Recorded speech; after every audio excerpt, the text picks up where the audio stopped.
How to fix VPN not connecting problem in Windows 11. Is your VPN failing to connect on Windows 11? Let's fix it step by step. So first, make sure your internet connection is stable. Test by opening a website before connecting to VPN. So second, update Windows. Go ahead and open up Settings. And then on your settings, go ahead and head over to the Windows Update tab and check for updates. Many VPN issues resolve after system updates. Third is to update network drivers. So to be able to open the device manager, go ahead and click on WinX on your keyboard and then select device manager from here.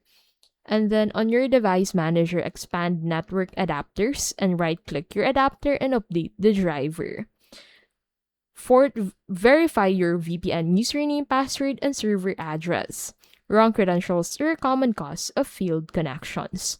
And that is how to fix VPN not connecting problem in Windows 11.